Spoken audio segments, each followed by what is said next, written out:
Presentation of dialogue on Idaho Public Television is made possible through the generous support of the Laura Moore Cunningham Foundation, committed to fulfilling the Moore family's legacy of building the great state of Idaho. For more than 1,000 years, it's been a path for enlightenment. Hi, I'm Marcia Franklin. Coming up next on Dialogue, I talk about the 500-mile Camino de Santiago trail in Spain with an Idahoan who walked the iconic route and wrote a book about his experience. 1,000,000 steps next on Dialogue. Stay tuned.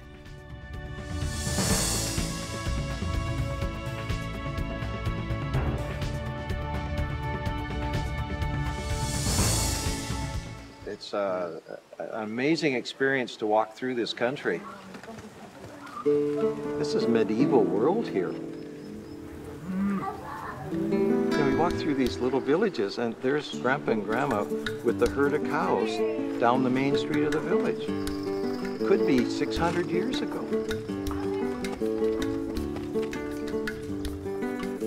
Hundreds of thousands of people have come this way before. This is a very special place in the history of the culture of the people and the development of the Christian faith over many centuries.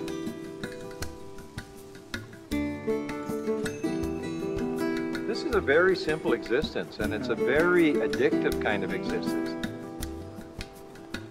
You get up in the morning, you put everything you own into one bag, and you walk. Hello and welcome to Dialogue. I'm Marcia Franklin. You were just watching a clip from a documentary called Walking the Camino. The film, available online, chronicles the emotional highs and lows of traveling the Camino de Santiago trail across northern Spain. The 500-mile trek was popularized by the 2010 Hollywood movie The Way, starring Martin Sheen. But for more than 1,200 years, the route has provided inspiration, challenge, and spiritual growth for millions of pilgrims, religious and otherwise. 200,000 people a year now hike the trail. It's a journey that Boisean Kurt Koontz knows well. In 2012, he decided to walk the Camino. The experience was so powerful that he's written a book about it called 1,000,000 Steps. And Kurt Koontz joins me in the studio to talk more about his adventure and his path since then. Welcome to you. Marcia, thanks for having me on the program. Well, I'm pleased to do so. And I wanted to start by asking you a little bit about why you wanted to do this. Some people do this because they've had an event in their life that's been traumatic, or they need to think about, they need to process. Others are looking for spiritual enlightenment. You had a pretty good life before you decided to do this. There was nothing particularly pressing for you, was there? Why did you? No, well, I've had a very nice life. I actually retired when I was 36 years old, and I've spent the last 14 years doing a lot of volunteer work, and these journeys have become very important to me. I did a large bicycle journey through Europe one year where I rode 2,000 miles over a 6-week period, and I found it to be very empowering. So after watching the film The Way, I knew at some point in time I would end up on the Camino. And I believe that when you put yourself in an environment where you're completely outside of your comfort zone, that's where personal growth occurs, and that's why I went on this trip. And I can't imagine a more foreign environment. I'm in a foreign country, I don't speak the language, I'm sleeping in hostels, in bunk beds, I'm walking, which is a sport I'm not really attuned to. And so just by putting myself outside of the comfort levels, I knew it would be an awesome trip. And in fact, you, as you point out in the book, you did have some things you ended up needing to work out, because a 30 to 45-day trek like that is going to bring up things in anybody. Oh, it's impossible not to. You have a lot of time to think about a lot of things. And you also have a lot of time to not think. And I think that the time spent not thinking in more of a meditative state as just walking along is really the more powerful times for me. And I reflected on a lot of aspects of my life, past, present, and future. Well, let's talk a little bit about the route itself. As I alluded to in the beginning, it started as a pilgrimage route, and really there are still many people who walk it for religious reasons. Talk a little. It's also known as the Way of St. James. Yes. Describe for our viewers a little bit about the history of the Well, way. It's believed that St. James, an apostle of Jesus, that his remains are actually buried below the cathedral. So in where you end up. the cathedral in Santiago, Yeah. which is the end of the trail. In the Middle Ages, people walked from their front doors all throughout Europe to this cathedral seeking penance from St. James.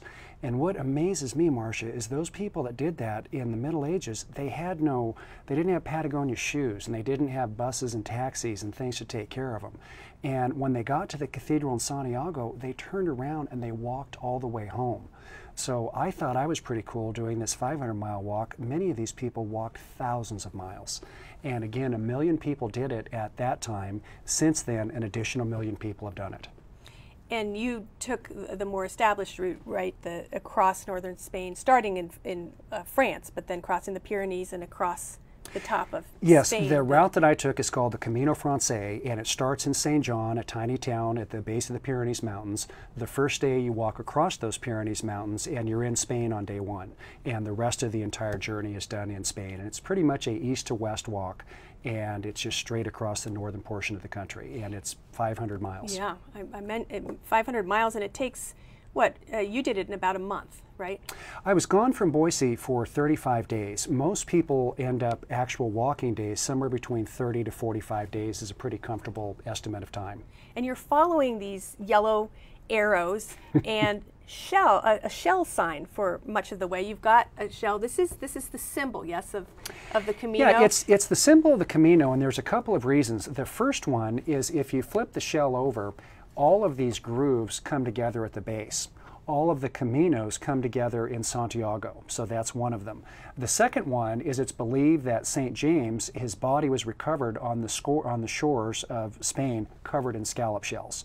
So that's another reason it's an important symbol. And most people have these hanging from the back of their backpack as they walk along the route. A very dear friend of mine, my first friend that I met, gave this to me as a gift. And when I received it, I didn't even know what it was. And today, probably one of my most prized possessions. It hangs in my office at home, and I love it. Whenever you look at it, you think of, it brings back memories for you. Oh, all of it. Another yeah. thing, you stop along the way. It's not like, say, the Appalachian Trail where you've got to either camp out, or sometimes you can find a hut, to stay in on the Appalachian Trail.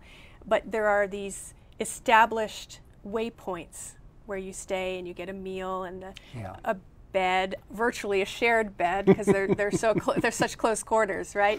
Talk a little bit about where you stay along the way. Along the path again, 500 miles, there's 4 major cities, and those cities all have about 175 to 200,000 people, and they're spread about a quarter of the way through.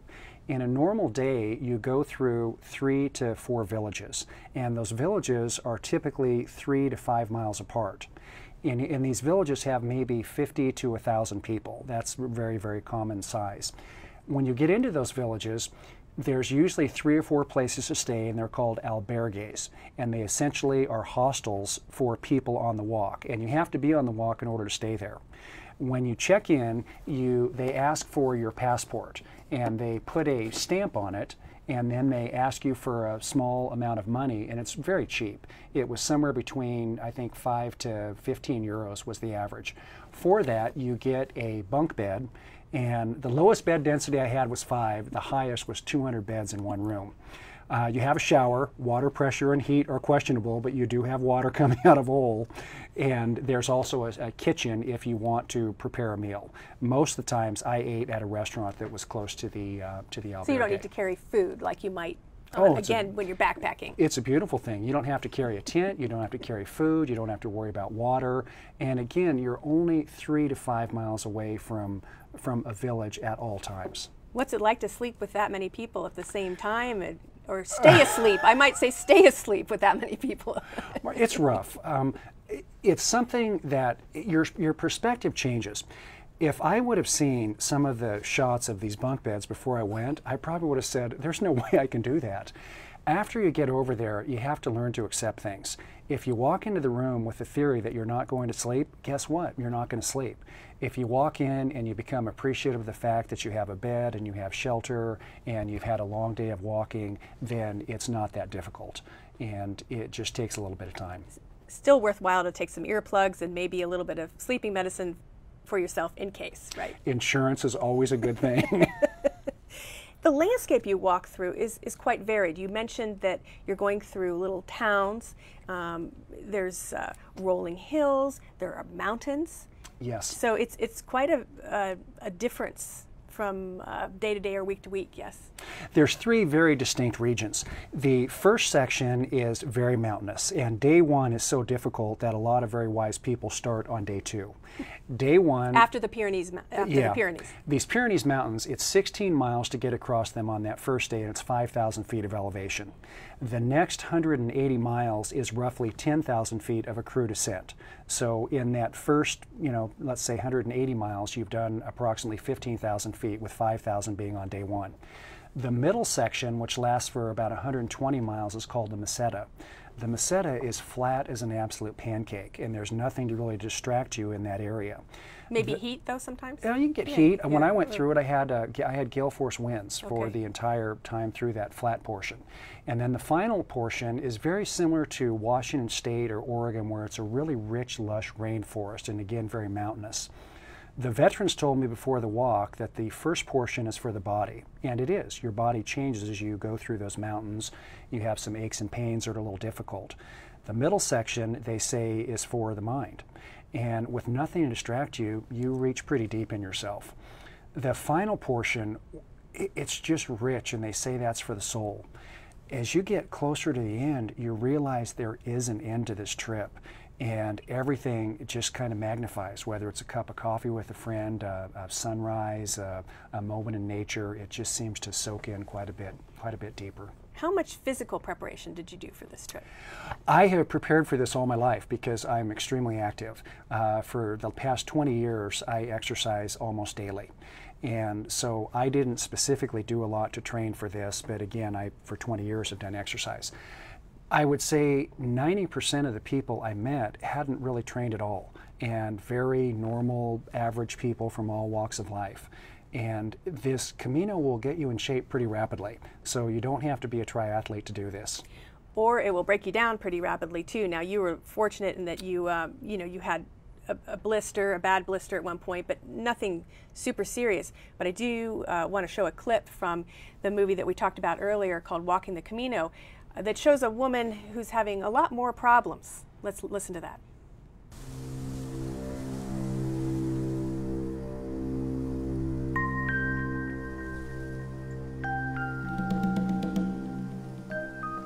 I'm just wrecked here. It's been a really hard day. My knees are just hurting so much.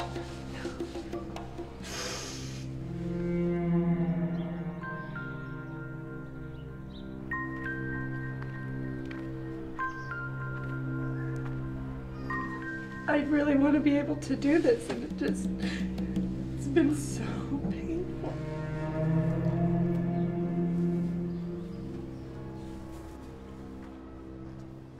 It's just my legs. It makes me feel like I can't walk, and I can't walk. It just hurts. Everything hurts so much. I won't give away what happened. You'll have to watch Walking the Camino, which, as I said, is available online, and we'll have a link to it on our website. But she was in deep hurt there, and I assume you met other people like that on the trail. Tendinitis, extreme tendinitis, the Camino cancer, the blisters everywhere. People just, some of them push through it. I know you had one man in your book who tied inner tubes of a tire around his knees to try and thwart the pain. But it's tough for some people. You end up on this trail, you meet every color, size, shape, different backgrounds, different levels of wealth and poverty, and every stage of life. So everybody that walks this trail comes from a different canvas, if you will.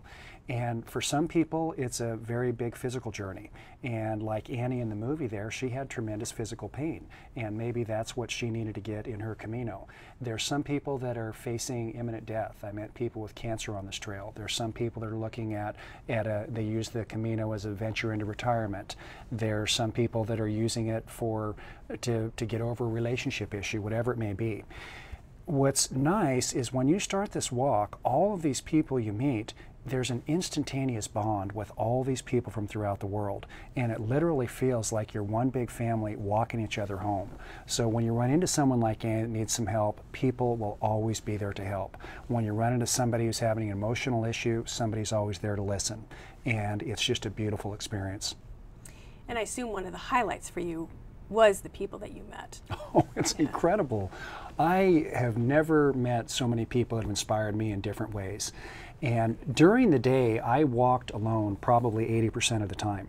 But in the evenings, you're together in the albergues, you have lunches together when you take a break, so there's plenty of social interaction. And that's the way I chose to do it. I met a lot of people that met somebody on day one that walked the entire Camino with that person. But I kept a journal, and in the back of the journal I kept track of the countries where I met people from. I believe there's 197 countries in the world. I met people from 37 different countries, and it's everywhere. I met people from Israel, from Turkey, all the European countries, Norway, Sweden, Finland, Japan, Korea, China, Australia, New Zealand. It's just a hodgepodge of people. So you kept a journal, as you mentioned. I did. But you didn't know going in that a book was going to come out of this, did you? Not at all.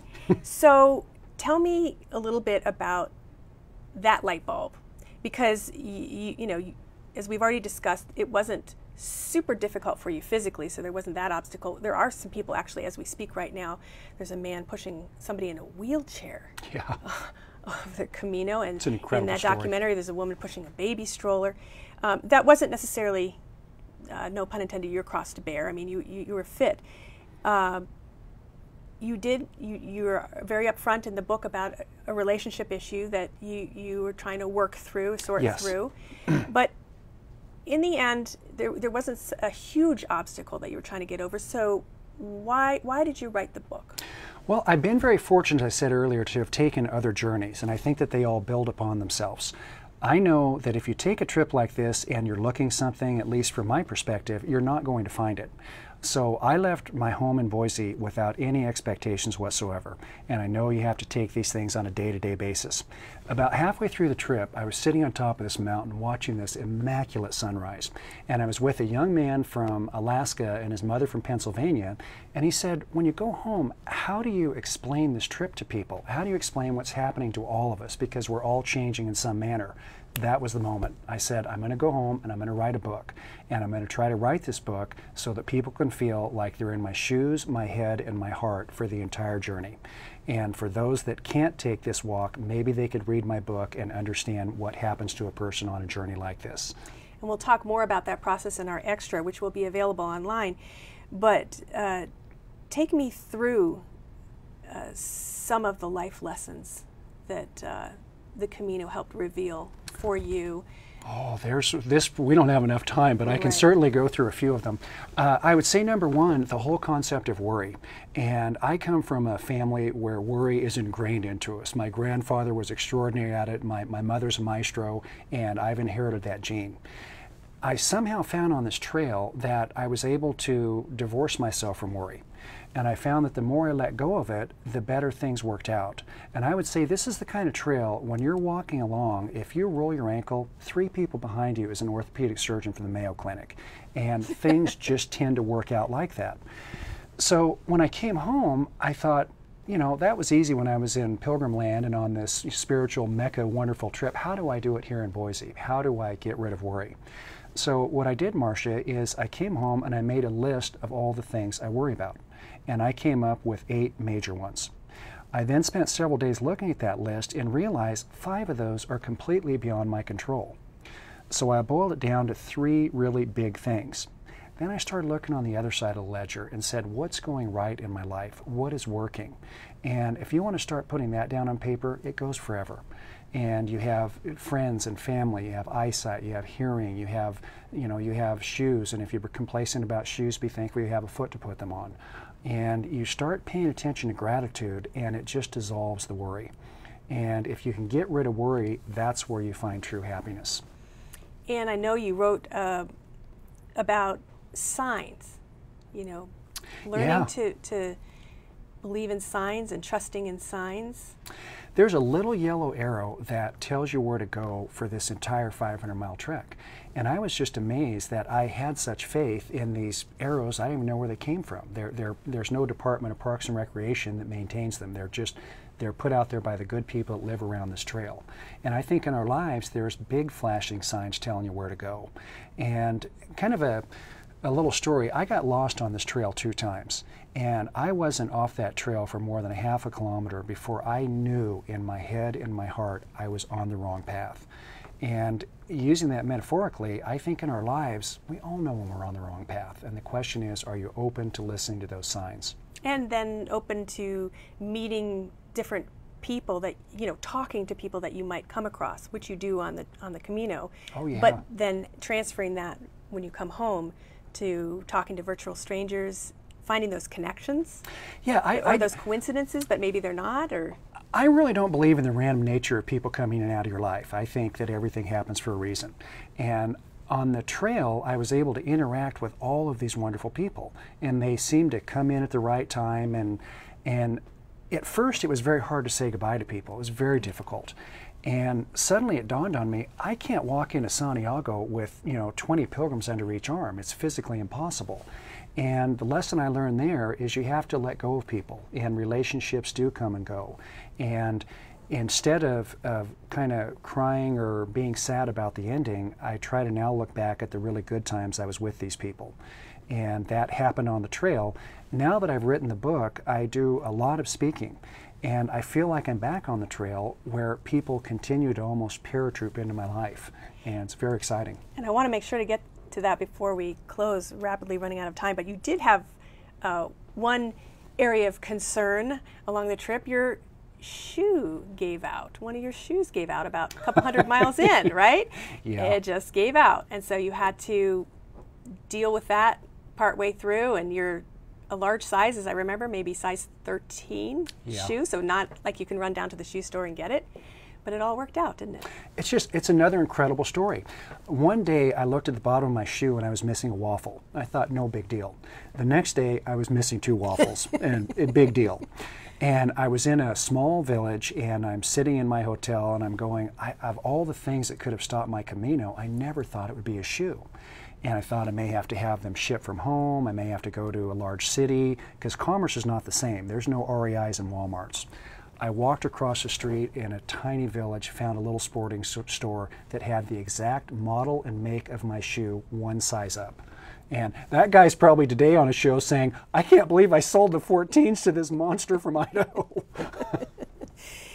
So back to the book and the people that you've met since then, the path that you've been on, that's been a big part of this journey as well. It didn't end with Santiago and getting there. It didn't end at all, and that's why, like life, it is such a journey. I left my home, 0 expectations. I came home and I ended up writing a book, and that was a very cathartic process. It was fun and interesting, and it was fun to learn. Then I realized I don't think anybody in New York or Florida is dying to get my book, as nobody knows me. So I started speaking, and I've done over 100 events in the last year. I've been to Chicago, Santa Clara, San Diego, Denver, and I'm finally getting out, and I've done a lot in this area here. And it's just been incredible. I keep meeting these people, and to wake up in the morning and open my email and get a note from a stranger who's read the book or heard me speak or something, it just charms me. And some have gone on the trail, been inspired. A lot of people have. So financially, not such a home run at all. In fact, I'm very much in the hole in this whole program, but emotionally, top of the world. And at one of those talks, you met somebody who's put you on a path to your next adventure. You're going to go to Bhutan. I'm going to Bhutan, yeah. I was at a woman's house who, it's a local lady who had a book club, and she asked me about taking this trip with her. I thought, gosh, I don't really know her, and it's kind of strange. And she sent me an email, and I opened it up, and it had the details of this trip, and I looked at it for 75 seconds and realized I have to go. And it's Bhutan, and we're going to do a 220-mile trek through the Himalayas coming up shortly. Think you might write about that too? I don't know. I don't want to go into it thinking about writing, but if I need to, if it's an experience I have to share, I'll write another book. Talk to me about getting to the end of the 500 miles. What was going through you. We've got a picture of you, your arms are up. Oh, it's just, I can't even describe that final day walking into Santiago. When you start this trail, 500 miles, it's an eternity. It can never end. It just can't be. When you're taking your final steps into Santiago and you come in front of this immaculate cathedral and you see it, it's a moment I can't even describe. I get chills just telling you about it. And there's a big square in front of the cathedral, and it's the happiest place I've seen in the world. People come in and they throw their packs in the air, or their friends and family are waiting for them, whatever it may be. And it's just it's an emotional experience that is it's incredible. Is there anything that you would have changed about your trip? It sounds like no. You know, it's a common question, and the answer is I wouldn't change one thing. There was a lot of good things that happened, some tough things, some difficult things, but I wouldn't change a single one of them. What surprised you the most as you went down this journey? What surprised me the most was probably the diversity of the people. The oldest man I met was 82 years old, and he was walking with his daughter. And I met a couple who was probably closer to my age, and they were walking with their 2 children, a little girl who was 2 years old and a boy 7 years old. And it was just, wow. And again, to see all the different backgrounds, all the diversity, it's like, what brought all these people here? And after walking the trail, I now know what it is. It just, that trail gives you what you need. And I would recommend anybody thinking about it, just go for it. Well, and that was my question. If you don't feel like you're in shape, you don't feel as if you can take off that amount of time, maybe you don't feel as if you have the money for it, yeah. But you have this desire, you would still recommend that somebody do it, because people can have a lot of obstacles to taking off 30 to 45 days and walking this. First off, there's never going to be a perfect time in your life where your friends and family, your bank account, your career, and everything says, oh, go take 45 days and walk through Spain. That moment never comes. You have to make it happen. With that said, a Camino to me is getting outside of your comfort zone. So everybody can drive home from work a different route tomorrow. Everybody can go to a bookstore and buy a cookbook and make what's on page 49. Everybody can go to a local university and enroll in a French class. My advice is just do something that is different from what you did yesterday, and that's how you'll grow as a person. For me, what I needed was a trip to Spain, and if you can do it, if you can make it happen, I guarantee on your deathbed, nobody had a regret about walking the Camino de Santiago. Or you can take a piece of it. You can. You can do, everybody does it in their own manner. You can walk you have to walk the last 100 kilometers in order to get a certificate. A lot of people walk the first portion, they skip the flat portion in the middle, walk the end. You can do whatever you want, just like your life. As you point out, you can make your way in many ways. Yeah.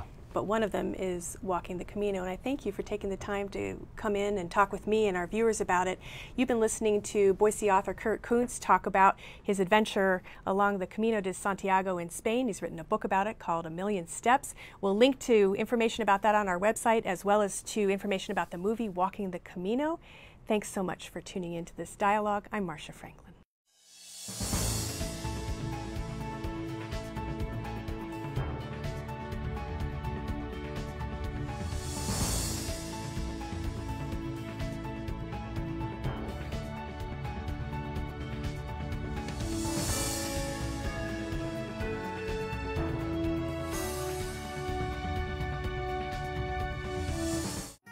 Presentation of dialogue on Idaho Public Television is made possible through the generous support of the Laura Moore Cunningham Foundation, committed to fulfilling the Moore family's legacy of building the great state of Idaho.